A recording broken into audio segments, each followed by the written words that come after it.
and I said, I'll take my hair out so I can talk to you, so no one can see my lips moving. Oh, like where you used to wear it up? Or yeah. something? Oh, okay. So I pulled it out and I wore it down, and I could talk to him and help him through the match.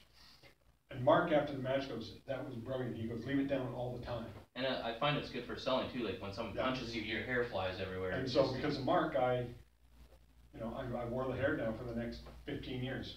Now, like I know you're not a young punk anymore and stuff like that, and when you wrestle, you wear like the pants and the shirt. Is that what you used to wear back then too, or did you have any different outfits or attires? Yeah, a while ago when I was starting out, I ended up getting what the doctor thought was skin cancer on my head, so he had to cut parts of my head out. Oh wow! And so he goes, try to stay away from the tanning. Oh okay. And was there a tanning bed in the school when you were there? Because there was one. Oh okay. Yeah. So that was and one so of the originals. I was always just white, and no one wants to see a big white guy. Yeah, yeah, and it doesn't look good on camera too. That's why they tell you. So even when I was 250 pounds and I was fairly in decent shape, yeah. I just always wore the t-shirt with the singlet underneath, just because I wasn't allowed to tan, because the doctor was so paranoid about skin cancer, because when you have a whole series of moles removed from you. Oh, the cancerous moles. Yeah. Man, you've had a lot of health. So yeah, you're a lucky guy. So he was always paranoid about that. So I became paranoid about it. So I just stayed out. I go in the sun every so often, but. Yeah, you gotta make sure you're lotioned up and not falling asleep in the sun kind of thing. Wow, so you got some really incredible stories, and I thought I knew a little bit about you, but I clearly did not. But what I do know is I already thought that was amazing. Like, you've got some great stories to tell, and like, I find because you're such a big dude, people are intimidated by you, and they don't realize how nice you are. Do you find that people don't want to come up to you, and then they realize after, hey, I should have asked this guy's advice? Because I get that in real life all the time. Some people go, oh, this guy's an ass, and I'm like, oh, that guy, I have no problem with that person. Because I've noticed over the years that you might get a different reaction from somebody than me, just because, 6'5", 280 pounds. Yeah. People treat you differently. Exactly. And even in the matches ring, like, I always like to face guys smaller, because it's a whole David Goliath thing. It makes it for a more exciting match. When I'm wrestling bigger guys, it's just like a slugfest. Yeah, you can't do as much. It's a slugfest. Yeah, you don't do as much. We can go back to the Mike Fortune incident. Oh yes, see, I commented about something. There was some. I'll tell what I know to the viewers.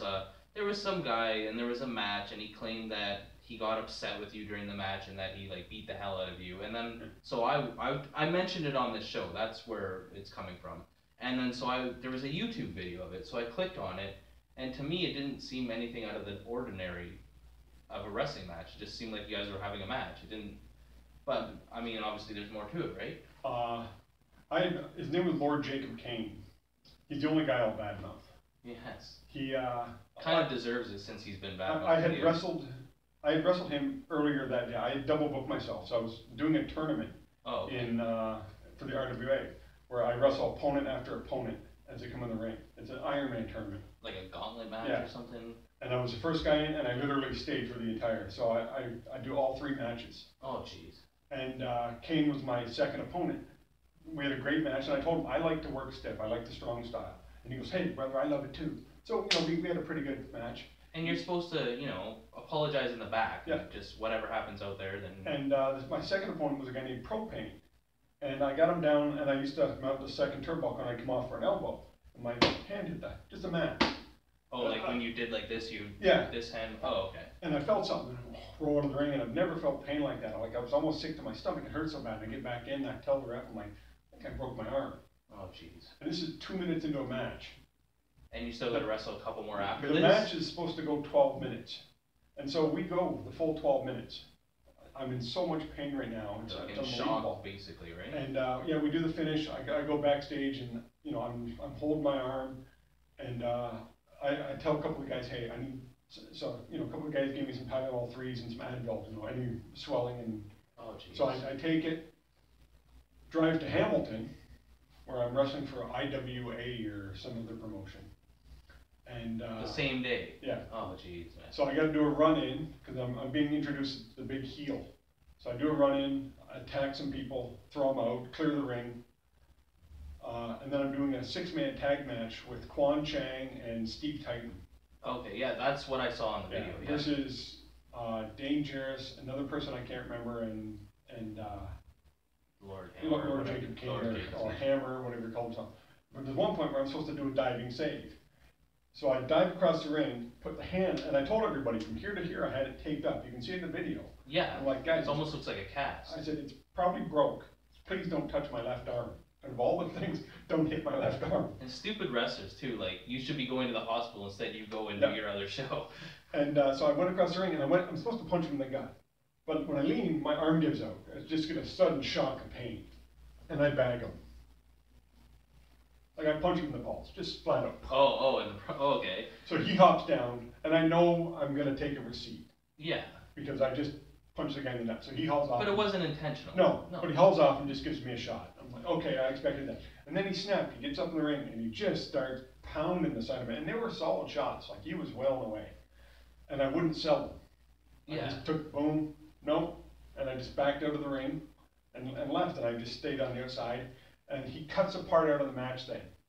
But I had the whole match at home somewhere on videotape. I end up with a kendo stick. We're supposed to do I have Kwan's kendo stick, and I swing at him. Yeah. I miss. He's supposed to kick me in the gut. I drop the cane, and he, hits me on the back. Yeah. I can see him coming over me. He's uncertain whether he should approach me now.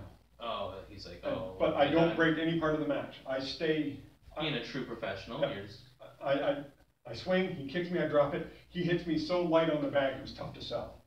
Oh, jeez. And then I went down, and I'm covered in sweat and It's blood. almost like he's second guessing himself. He's like, maybe I shouldn't have hit that guy so hard, so he didn't. And I didn't know I was bleeding. Like I got busted open hard way. From the punching? Yeah. Oh, okay. And I didn't know I was bleeding. And that's the part you see at the end. It's all the sweat, because I used to wet my hair down. Oh, and so it's just water and sweat and blood all mixed in. And it wasn't until the paramedics at ringside, because we had them they run up to me and they're like, oh, I'm like, guys, get away from me. Do it backstage. You're ruining the show. It's like, no, we're concerned. Yeah, so after I'm questioning him, like, what the hell was that about? And he goes, you said, I stiffed you in the, in the Toronto show. I'm like, yeah. I said, but I liked it. I said, I like to work stiff. We spoke about this. What was it about? He's like, oh, sorry. So was he just mad because you bagged him, or? Yeah, and that was the only time I used to, back in the early wrestling, when we'd get the ring set up, we'd go in the ring and try to stretch each other out. Oh yeah. And nobody could do it to me. And I developed a better reputation as a shooter, a shooter or hooker. And there were a few times when I did shoot on guys in the ring.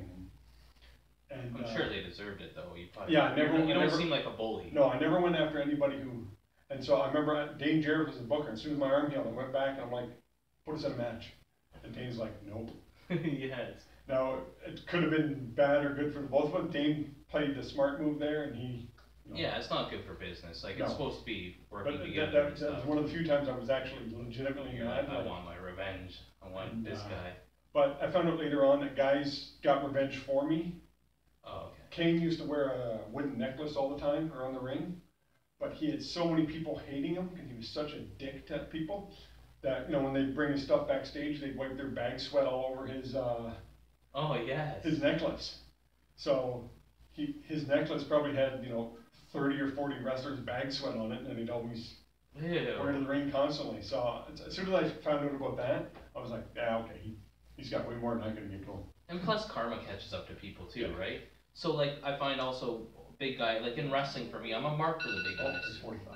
Okay, so I'm a mark for the big guys, and I want people that look like a wrestler. So I always looked up to the big, like, I feel bad because I'm small, but I always want someone like that makes the wrestler look more legit, so it doesn't look fake. You know what I mean? Like, so do you find being a big guy, you got more push, or they always wanted you to be the bad guy because you were the big guy?